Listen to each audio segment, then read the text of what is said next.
Welcome back. Let's talk business. The Federation of Kenya Employers has revealed that 1 million people could lose their jobs in the next 6 months if the current economic situation extends. FKE attributed this to the inability of most farms surveyed to stay afloat post-COVID-19. The survey also revealed that the government mitigation measures were not as effective as averting the effects of COVID-19, which have since seen many Kenyans rendered jobless as companies experience a slowdown in business. KTN's Brian George Otieno reports. The Federation of Kenya Employers conducted a survey across its 122 member organizations and more to better understand how businesses can emerge from the COVID-19 pandemic. Majority of the participating organizations were in the manufacturing and processing, finance and insurance sectors. The mean number of employees per organization was 405 as of February 29, 2020. However, this number fell to 372 employees as of 1st August 2020. This means, on average, 33 employees lost their jobs this year. 71% of the respondents indicated that labor costs and employment benefits constrain their recruitment decisions. So they're holding out on recruitment because the current wage commitments or obligations are unsustainable. They are struggling to meet them. About half of the organizations interviewed reported that they were planning to reduce staff costs over the next 6 months following the survey.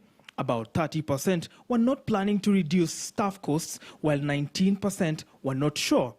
Most of the participant organizations agreed that labor costs and employment entitlements like salary, wages, and annual leave and 13th month salary were a constraint on their recruitment decisions.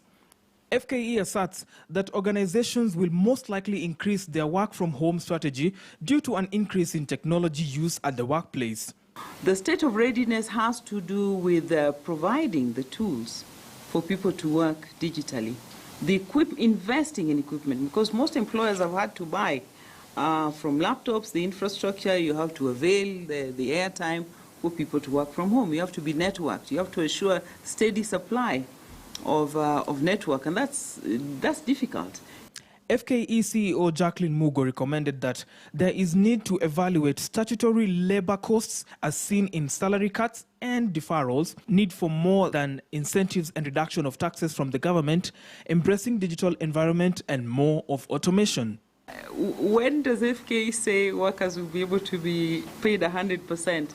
That is not FKE's decision. What we did was come up with a memorandum of understanding which calls for consultations and dialogue between the enterprise and the employees, where if there's no union, where there's a union between the union and the employer. Even with 1 million job losses still expected in the next 6 months, over the 1.7 million job losses that have already occurred, FKE holds that pay cuts are still here to stay. Brian George Otieno, KTN News, Nairobi. These are definitely tough times. Moving on, players in the real estate sector are looking forward to better days as economic activity continues to